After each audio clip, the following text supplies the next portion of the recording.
Today we're going to paint a bundle of fresh greens. And honestly, it's much easier than it looks, as long as you don't rush and give yourself a little time to get inspired. This subject might not be as flashy as a celebrity portrait or a cute kitten, but trust me, a painting like this, done in oils, will bring real charm, style, and warmth to any space. These kinds of artworks look great in the kitchen, in a cafe, or even make a unique and thoughtful gift. By the way, this piece is actually a commission. I'm restoring the decor of one of the oldest herbal shops in Barcelona, recreating missing fragments of hand-painted panels so that the interior can come back to life. This is a small but meaningful part of the shop's history, and when you take on projects like this, it's worth approaching them with special attention and the right mood. As you can see, I'm working on a small wooden board, a really handy format, not too big, but perfect for detailing and enjoying the brushwork. If you're curious about how to prepare an endless supply of these painting panels, check out the video linked above. I start by priming the board with terracotta color. This could be red ochre, Venetian red, or even burnt sienna. Why not white? Because on a toned background like this, it's easier to control the depth of your colors and keep the warmth even in the darkest shadows. You might have noticed that the very first thing I did was block in the main shadow. This isn't the final drawing, just a reference for the shadow's intensity, so I'll know how to mix my colors later on. Don't try to perfectly paint every single leaf from the start. What you want is the general silhouette, a sense of where the darkest and lightest areas will be. Think of it like an orchestra. First you set the rhythm, and the solo comes a little later. I often do an underpainting with simple diluted ochre or umber, just to quickly map out the shadows. The key here is not to be afraid of making mistakes. Oil paint is very forgiving. You can always paint over it later. Here's a trick I use all the time. Don't obsess over finding the perfect color on your palette. Mix your colors directly on the painting itself. Sure, the palette is important, but in the end, it's all about the relationships between colors right there on your work. After all, you won't be hanging your palette on the wall. Though honestly, there are artists who do that. But that's a whole other level of notoriety and persistence. So take your time, work at a steady pace, maybe even brew yourself a cup of herbal tea. That's exactly the vibe we're going for with this subject. Now, pay attention to the colors. I'm working in a very warm range, earthy tones created by mixing ochre, umber, and a touch of iron oxide or Mars orange. Sometimes I add a bit of green, but not straight from the tube. I mix it from other colors to avoid anything too artificial or neon. It's important not to overdo the brightness here, otherwise your greens will look plastic and unnatural. There's something very homey in this palette, as if you're painting with actual sand and clay. And that's almost true when you think about how ochre and umber pigments are made. Everything here is simple, natural, which is exactly what we need in a world full of plastic and AI-generated content. For brushes, I use soft synthetic ones, a flat, size 3 or 4, for large patches and background work, a small round brush, size 00, for refining edges and details. A squirrel hair brush is great for softening transitions and achieving that sfumato effect, especially if you want to make texture softer or add a touch of mist around the edges. By the way, sometimes you ask me, do I use thinner or oil? I use both, but let me share a little cocktail I swear by. You'll need linseed oil, refined or boiled, plus some Damar varnish and turpentine. Mix it all until it's nice and smooth, and you're ready to paint. Back in the academy, we used to call it the Trinity. There are so many little details that can make or break your experience. The right brushes, good paint, the right mediums to mix or thin it, proper canvas material, and even something as basic as how you hold the brush or where you stand while painting. Some of these things I learned in art school. Some I picked up from other painters, some came with time. But the one thing I know for sure, never stick to just one teacher. Learn from many and eventually you'll find your own voice. If you're curious, I put together a painting course. It's for beginners, but also for anyone who wants to ground their practice in real technique. It costs about as much as filling up your car, but way less depressing. You pay once and get access for as long as you need. Links in the description. Now, about the leaves themselves. Don't try to paint them one by one at first. Start by blocking in the larger masses, where the main crown is, where the greens recede into shadow, where the highlights are strongest. At this stage, I'm focused on capturing the overall shape and grouping, not every single vein. Once everything is roughly in place, then we start to refine the forms and add midtones. Look at a real bunch of herbs. Some leaves face you, some are turned to the side, some overlap each other. Don't make them all the same. Nature loves variety. The light in this painting is coming from above, so the upper leaves are the brightest. Notice the light is not pure white, but warm with a hint of yellow. In the shadow areas, you can add reflected light. For example, a bit of glow from the wooden panel, softly lighting the underside of the leaves. These little nuances make the painting come alive.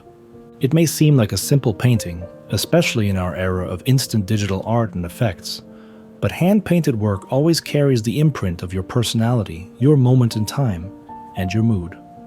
While you're working on a painting like this, you're not just learning to paint. You're learning to see, to slow down, to be present. And for me, that's the real meaning behind this kind of art. As you can see, I'm still working mostly with darker tones. Think of it a bit like building up layers in a cake, or maybe those stacking rings from childhood, where each new layer you add is a little lighter than the one before. Of course, sometimes I go back and touch up some of the darks, but overall that's the general approach. It just makes things a lot simpler and really helps minimize mistakes. At this point, some of the shapes might look a little clumsy or rough, but don't worry, we'll fix that soon. Notice how I jump from one area to another. The trick is, a lot of these spots will end up hidden in shadow, so we can afford to be a bit less precise with our shapes.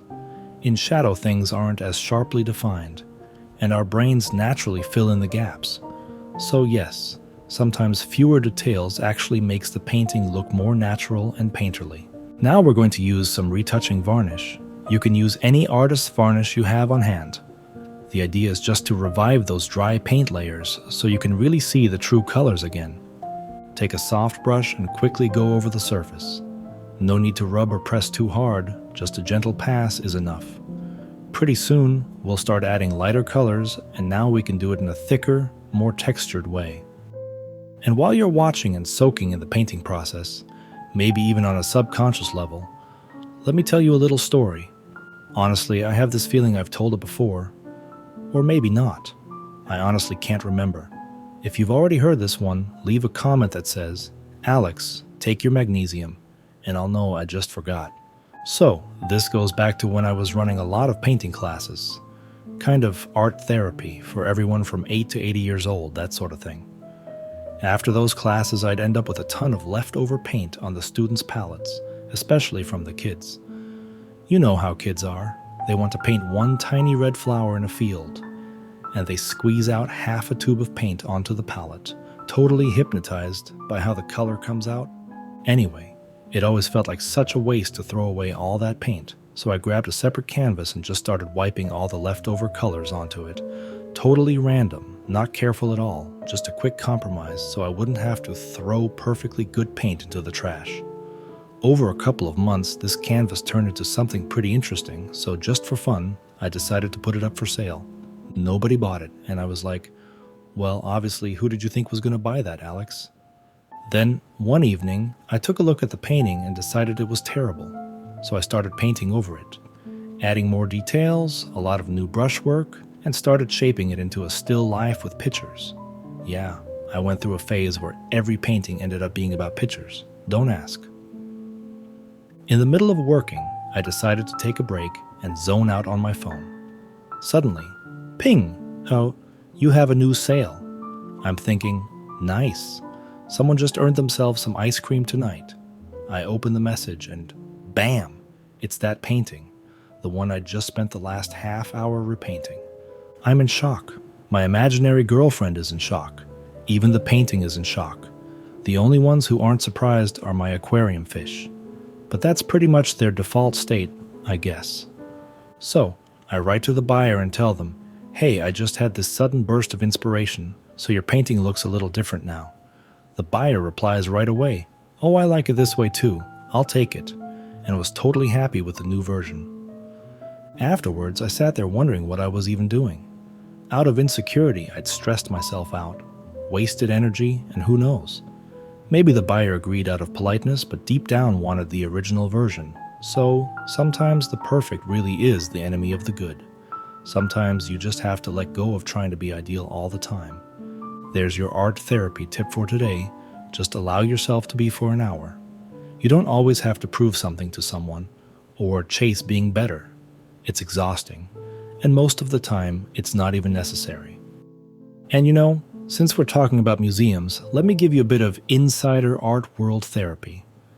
Have you ever walked into a gallery, seen a plain white square or a pile of bricks and thought, is this actually art, or did someone just leave their renovation supplies out? You're definitely not alone. A lot of this art isn't really about the painting or sculpture at all. It's about hype, headlines, and most of all, chasing grants. The art world sometimes feels like a self-perpetuating machine. Curators pick work that seems radical or cutting edge, not always because it's meaningful, but because it grabs attention. And with so many grants out there, entire ecosystems have popped up. Grant-hunting businesses, passing opportunities among friends and in-groups, sometimes with artists who barely know where their names are being used.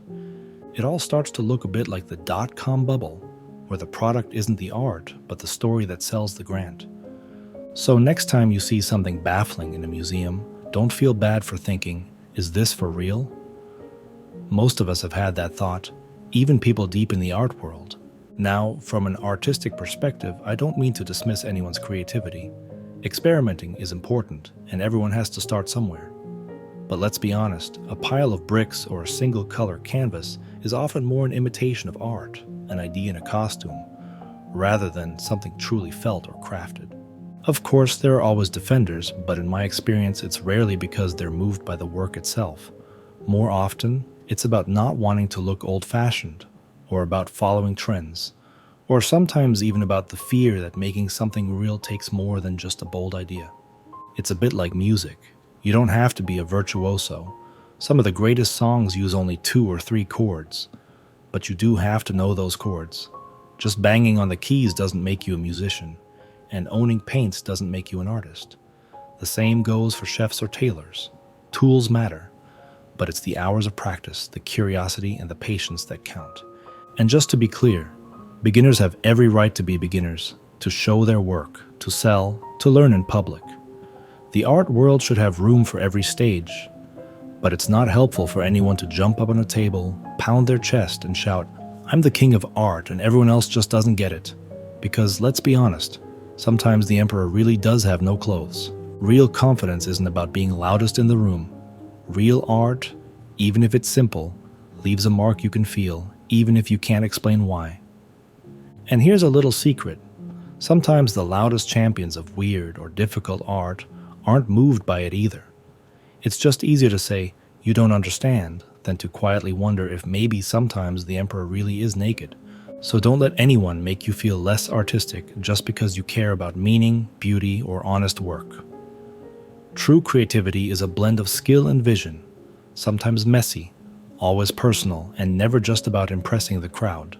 So, if you ever find yourself standing in a gallery, looking at what's supposed to be high art, and you start doubting your own creativity, don't let it get to you.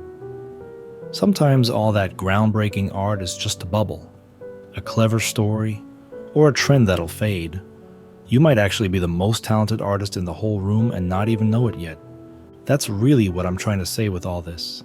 Don't let anyone make you feel small or out of place, especially if you're just starting out. Keep absorbing new things, keep learning, but never think for a second that just because someone taped a banana to a wall and called it art, it means what you do isn't real art too. No, you're better than that. What you make matters. So stay curious, keep painting, and never be afraid to bring your own story to the canvas. There's another thing that fascinates me. When you paint or create anything, you're training your brain not just to copy reality, but to notice it. You start seeing subtle colors and shadows, or the weird shapes clouds make, or how tired someone looks on the bus. And if you start seeing more, you start caring more. When enough people do this, you get communities that notice each other, help each other, and push back against that cold, every man for himself attitude that's so easy to slip into nowadays. I also love that art has no single language or border.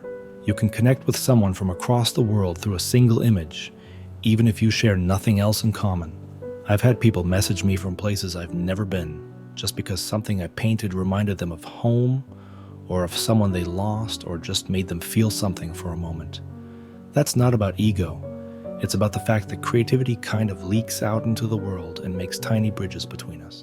And let's not forget how art changes the vibe of a place. A hospital waiting room with bright paintings feels less scary. A classroom with students' drawings on the walls feels warmer and more open.